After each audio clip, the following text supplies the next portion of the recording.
This is Steve from Boxing UK. Pleasure to be joined again by Chris Lovejoy.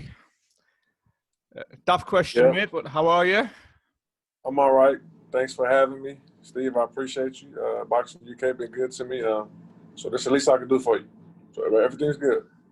Good, man. Chris, we'll get straight in. What on earth's gone on? What can you tell us? We hit a bump in the road, as you might know. A lot of people think that I came out here and I signed a fight contract and figured no one would know. And how did this happen? Why did this happen?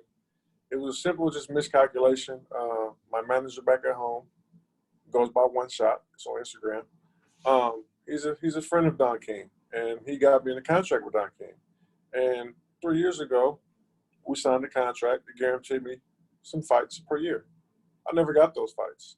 So by rule, California, Florida, New York, whatever, the contract is ruled null and void. So by me being able to go fight 7 other times without filing paperwork, I thought everything was okay. And I thought that was just a thing of the past. I would never came out here and did it.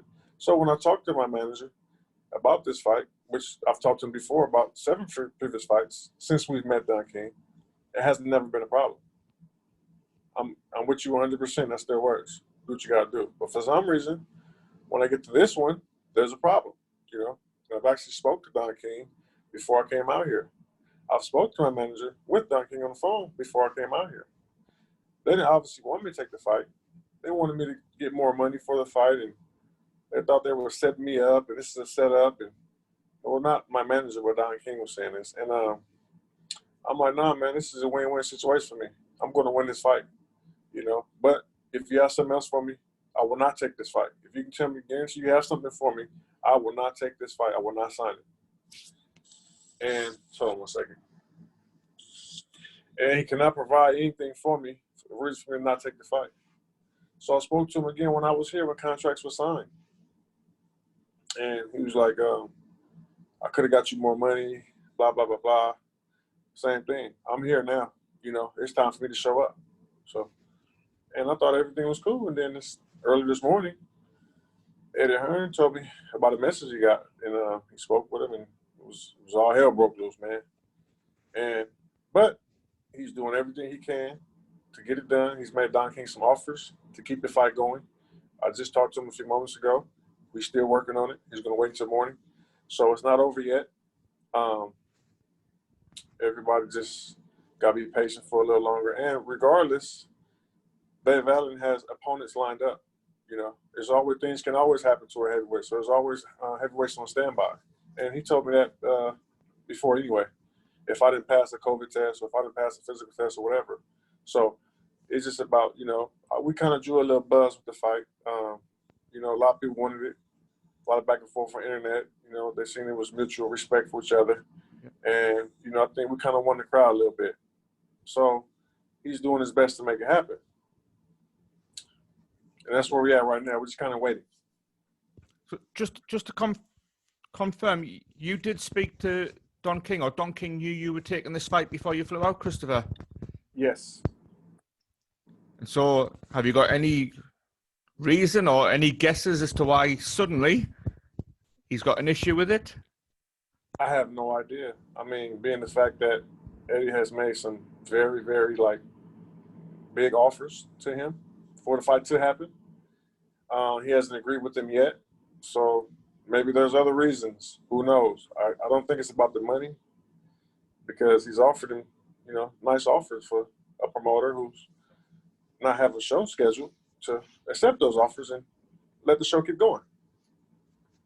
Could it be, and I'm just being devil's advocate here, Christopher, if Don King knew that you were taking the fight, could it be that the popularity or the traction that you seem to have getting over here has prompted him to intervene? A lot of people are saying that.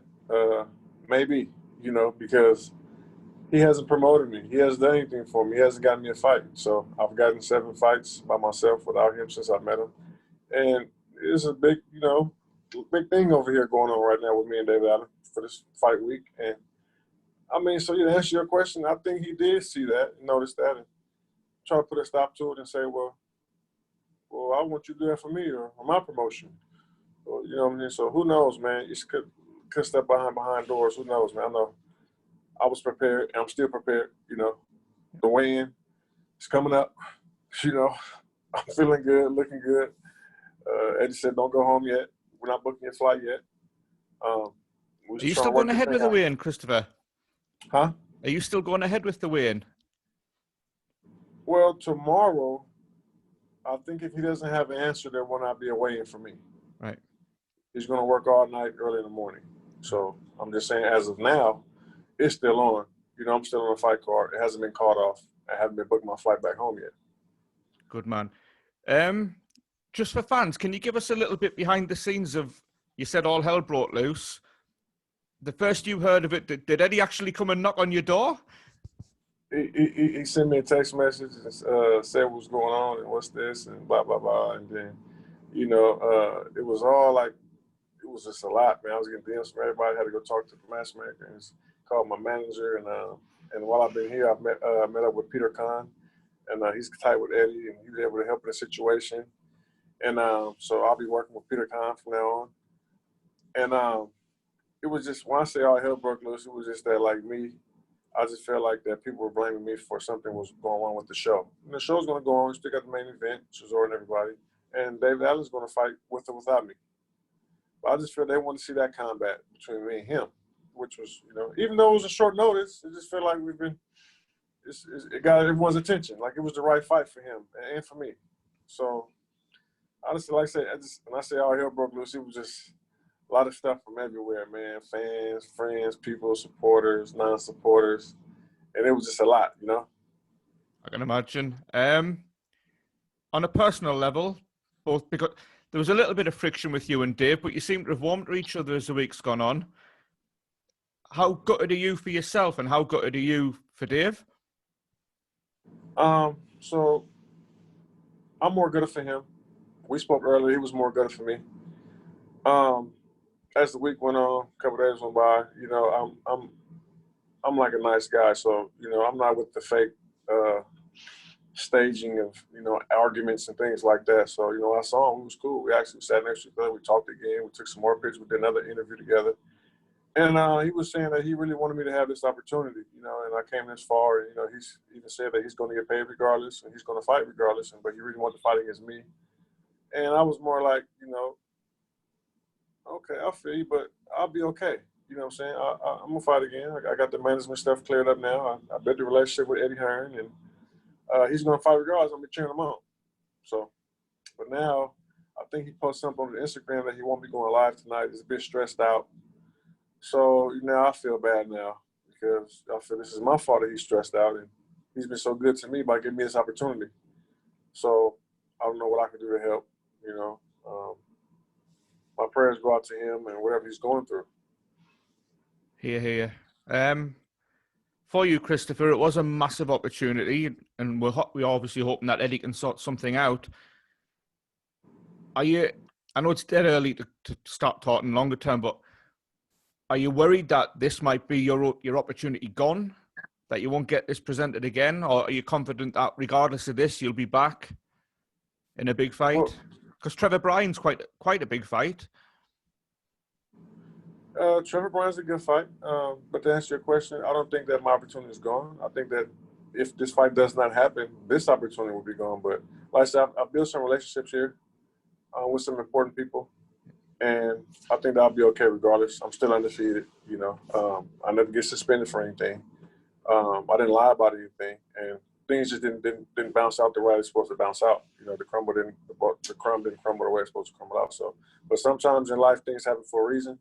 I had no evil intentions on anybody. I didn't try to connive anybody. And the show must go on, you know, with or without me. So to answer your question, I think I'll be okay. Good man. And obviously Eddie's keeping in touch. If difficult one, but I'll ask you a mark out of 10 on the possibility that this fight's going to go ahead, Christopher. What would you say? Because a lot of fans are desperate for it to go ahead, mainly because we all know Dave over here, but you've really sold yourself since coming to the UK. I'm going to say it's a 50-50, a 5 out of 10, meaning that Don King has some type of leverage for that contract. And that's big important. Obviously, we're in this position because of that.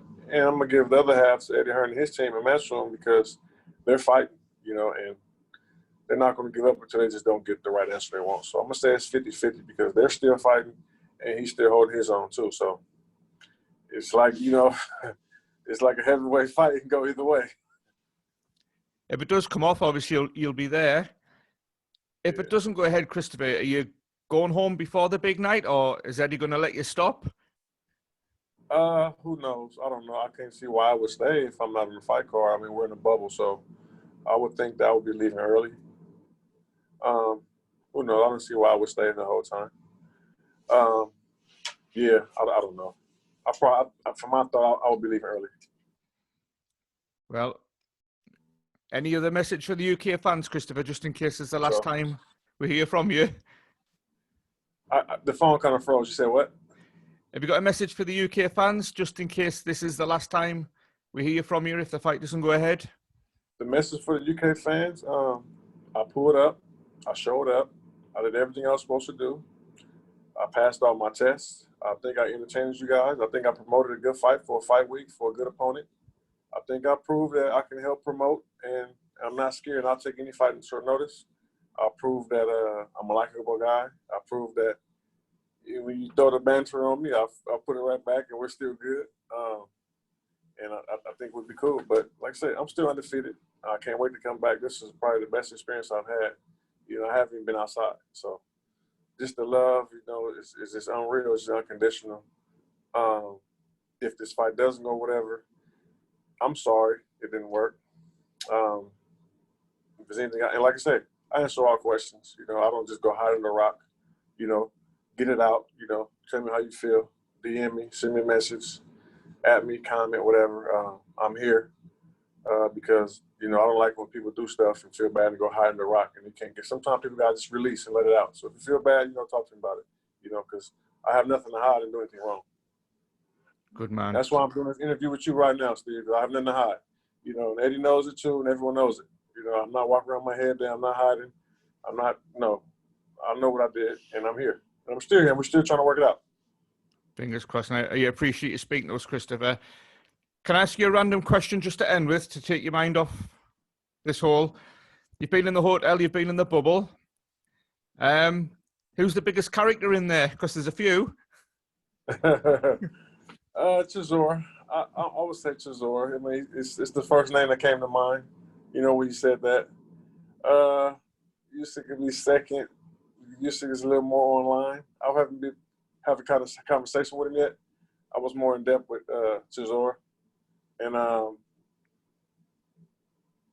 Usyk is like what you would think. He has that look like. He kind of looks you down, so he's cool. He's cool though. And Chisora's cool. And you've changed your mind on your prediction? Yeah, when I saw Chisora, the Del Boy, he was face was kind of chiseled. He looked slim, and his eyes is focused. Looked like his eyes was on the prize. Looked like he was focused. So I'm kind of, I don't know. I'm gonna favor him on this one. Good man, Christopher. It's been an absolute pleasure. We'll not keep you any longer in case Eddie knocks on the door with an update. Okay. It's lovely to speak to you. Thank you. Call me anytime, and if this don't go through, I'll be back. But hopefully it go through, so we're gonna keep our fingers crossed until morning. Good man. We'll keep an eye out for you, Christopher. Okay. Christopher Lovejoy, lovely to speak to you again. You keep safe, mate. Thank you. Bye. Take care.